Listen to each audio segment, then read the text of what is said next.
Professor Pasig, thank you so much for your time at this very short notice, as we mentioned in the beginning. Now, of course, the event we're going to be talking about is, of course, the upcoming Innovation Explorer 2022, which you're going to take part in, and you're going to discuss some of the topics that you're going to be talking at the forum. So let's hear it from you. What are the things you're most excited about, and what are the topics you're going to cover during that forum? Well, I'm very much interested to see if there is a way to innovate technology in a very different way than we are used to. We are used to think about ideas, explore those ideas, and then we engage in trying to develop those ideas. This is one way to think about technology innovation. There is another way that I'm going to speak about, which is to imagine that technology is a living entity, and that entity is speaking with us. What does she want from us? Can we converse with the technology as a living superorganism and see if that technology is responding with new ideas that we could not imagine before?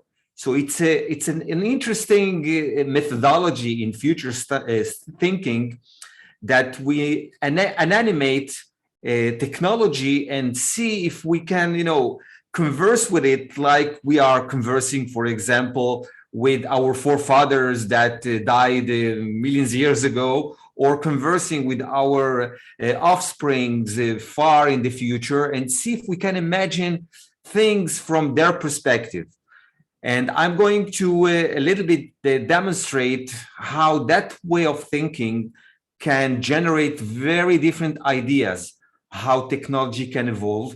And of course, the most important thing is to see if we can immerse ourselves in developing those ideas. So this is the framework I'm going to give. I'm going to give then a methodology, a different kind of methodology with which we can think and generate ideas, and give some ideas that kind of methodology is going to generate.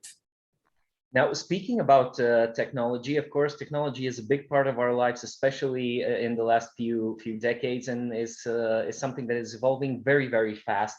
That could be scary, though. And talking about those scary possibilities in the future, what are the things from your perspective that are good, the pros of technology and how it has helped us, and what are the cons of that technology evolving so fast? Well, it is clear that we are a species that survived in history. We are certainly the only variant of the Homo sapiens that survived, the hardship of evolution. We also almost disappeared about 60,000 years ago, and there were left only something like 10,000 people that we are their descendants. So what made us so successful? Because there were a lot of different kinds of Homo sapiens in the last 200,000 years. Probably one of the most important things is our ability to develop tools. Now, developing tools means that we understand the constraints of reality. We understand the benefit and how we can better the reality, and devise tools that corresponds between those two aspects. And we have been doing it for the last something like at least 1 million years. Okay, are we going to continue? Of course, we have just started understanding really reality and devising from that reality our tools. What is going to be different in the 21st century is that our consciousness is also evolving, which means we are also going through another phase of evolution in which we are going to awaken really neurologically. And that awakeness is going to drive us to understand reality in a different way. And we are going to devise different tools because of that understanding of reality. I'll give you an example, okay? What we have been doing in the last century, generally speaking, is enhancing our physical entity. Okay, we have developed new ways to walk. We have developed wings that we didn't have, and we are, flying. We have developed tools that are helped us remember a lot of things. Okay, we have developed tools to converse with each other from afar. All right, but these are just, a physical aspect of our existence. Now we're going to move to a very higher level of our existence, which is, first of all, our ability to devise patterns in reality, to understand how reality is working from huge amounts of data. We call that trend now machine learning or artificial intelligence. But this is only, a step that is going to be very short. What we are looking at in the second half of the 21st century is how our consciousness can be developed also with our tools, not just our intellect. So this is the most important thing that humanity is going to do in the 21st century. It's huge. It's going to be so different from what we have done during the last millions of years, because the last millions of years where we're just taking care of our physical aspect, enhancing it in the last 200-300 years. Now we are going to enhance our intellect, but the most important thing is to enhance our consciousness. And this is huge.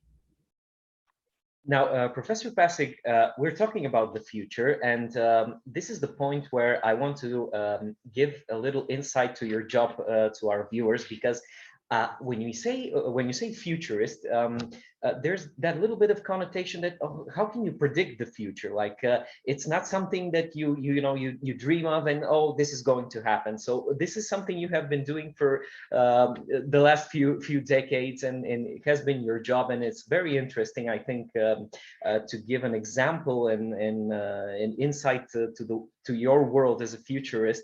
So speaking to you as being a futurist, what is the job of the futurist?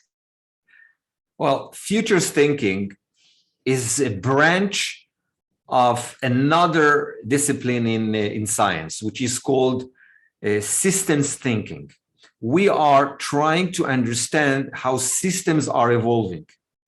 Okay, the basic idea for the basic assumption in futurist thinking is that there is logic how systems are evolving. And by systems we mean from ecological systems to technological systems to scientific systems. People think that science are emerging from the imagination of somebody working in a lab. Well, we think that there is logic how those ideas are evolving. So what we're trying to do is to understand that logic of different kinds of systems. When we stumble upon a logic, we tend to put it on charts. We give those charts reliability, scientific reliability. And with those kind of models, we are trying to figure out the next stage of a system. And this is basically what we call futurist thinking. Okay, nothing is emerging from nowhere. Everything is emerging step by step, brick by brick. And if we are to understand the logic of that emergence, then we can do a lot of extrapolations, which are actually futures studies. Now, we are in a very primitive stage of understanding systems, okay? Let's be clear. We will continue to develop as a species to really understand more and more how systems are evolving.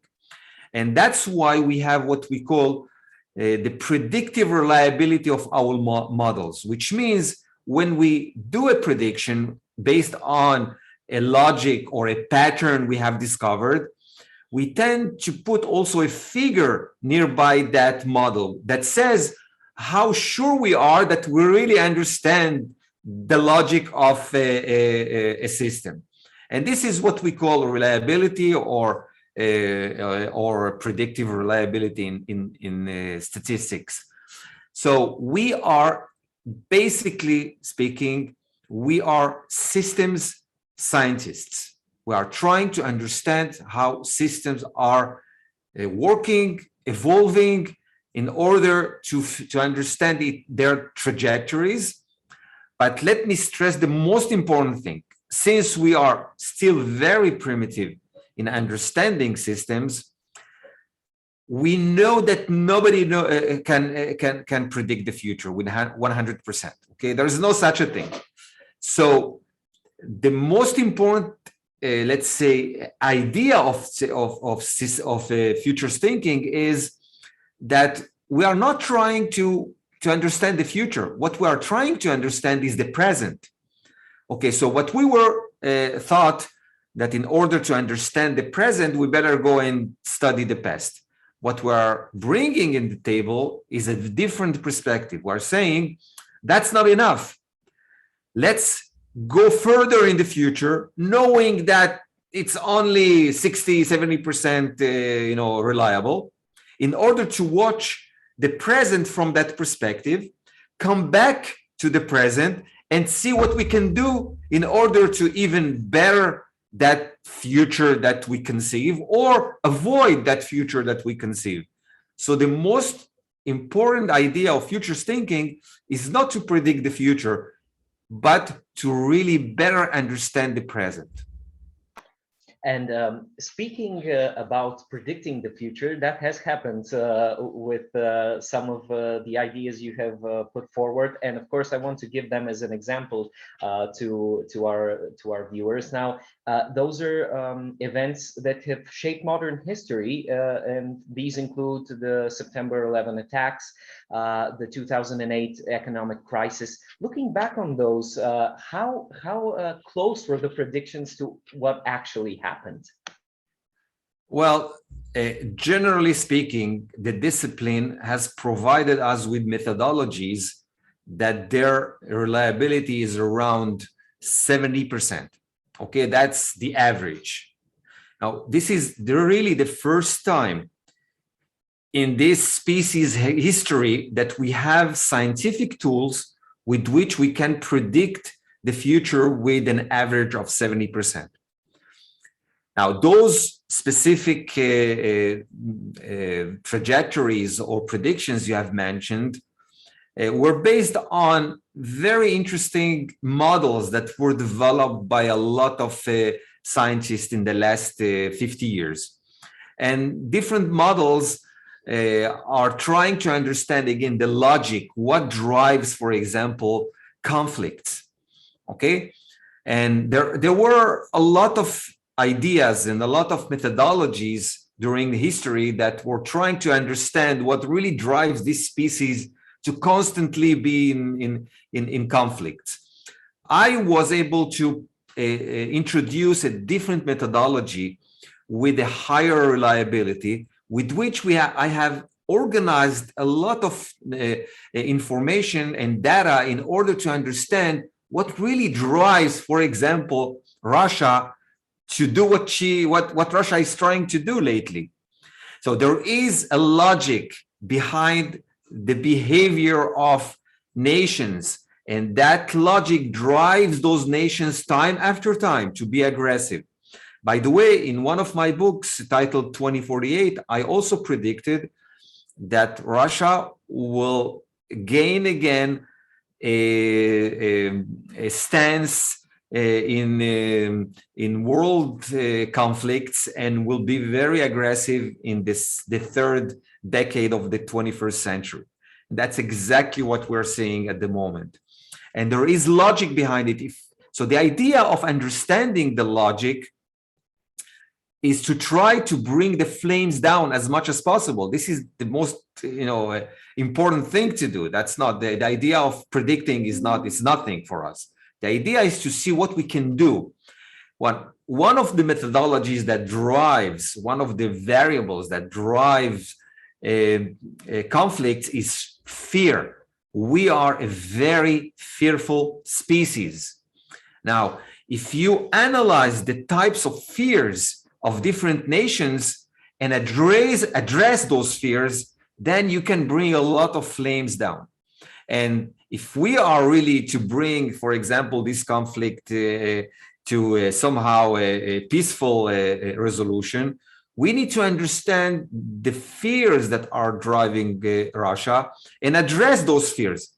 Some people, in order to address fears, they raise fears of the other parties by being aggressive, by saying a lot of things, etc., etc.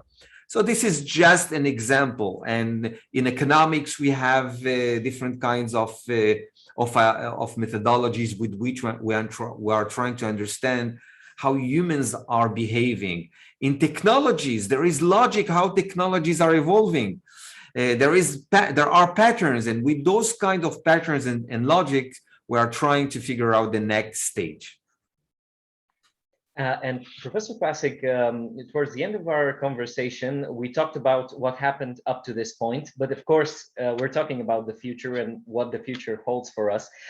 So your predictions, of course, I know we don't have the time to really get into them, but your biggest predictions for the end of this century, there's some things you've talked about in technology.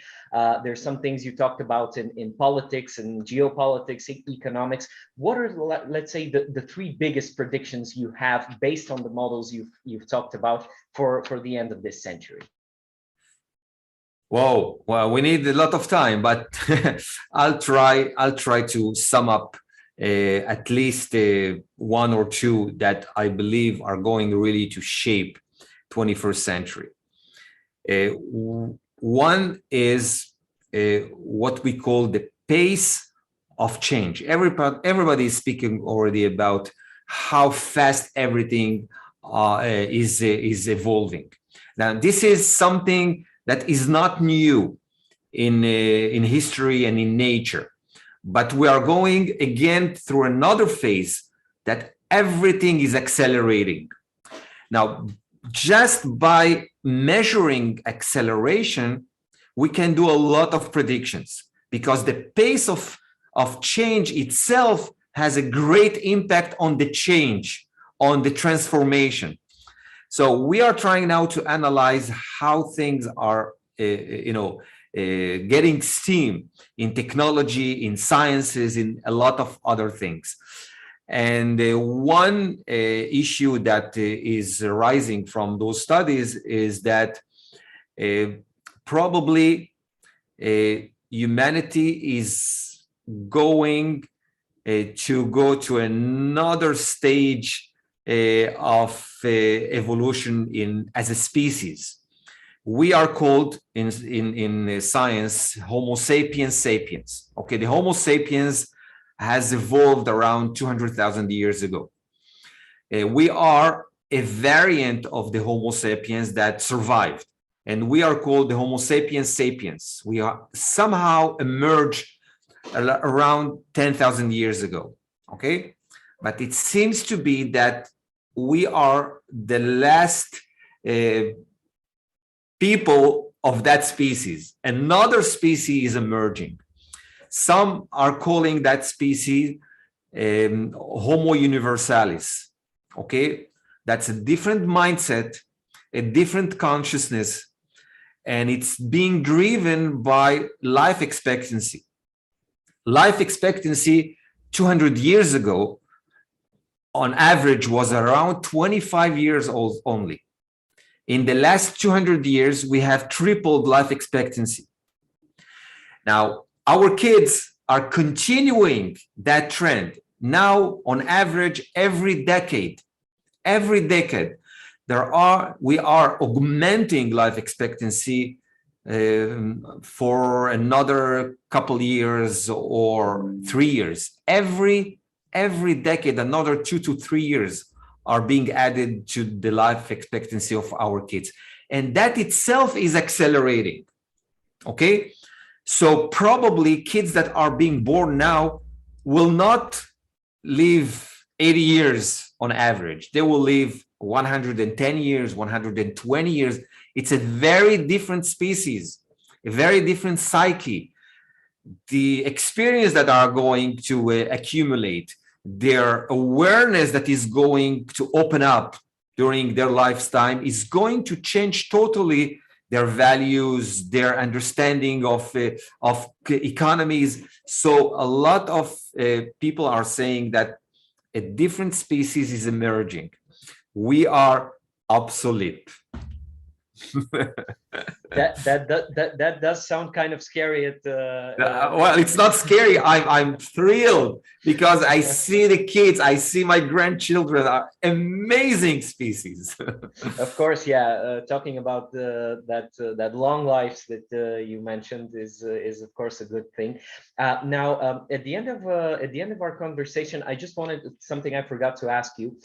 Talking about the future and how fast we're evolving, there's one thing that we've seen in the last couple of years that has been a big part of our lives, and that is the exploration of space. We have reached the stars, we have reached the planets so much, and we're talking about one day ruling the universe, basically. But that's something you've actually argued against, and I wanted to ask you why that is, and why do you think that we're still far away from those from ruling that space and that universe we're talking about? Well, at the end, we will do it, but it will take much, much longer than most of the people are thinking. I'll just mention to you that in the 70s, there were some people that said by the year 2000, we will have communities in the moon. And by the year 2020, we will have, communities in Mars. Come on. You really don't understand what really drives people. We are being driven by very interesting, understanding that we cannot stay here, another, let's say, million years. We need to start looking for other places to be. But still, it's very far away. It's very expensive. But it is driven by a different kind of consciousness. Our consciousness is not still ready for exploration of space. Okay, just think about the consciousness of people 1,000 years ago, that it was not ready to explore the seas. Okay, because it was frightening. We didn't have the right tools. It took many, many, many months to be without, a piece of land to stand, without water, etc., etc.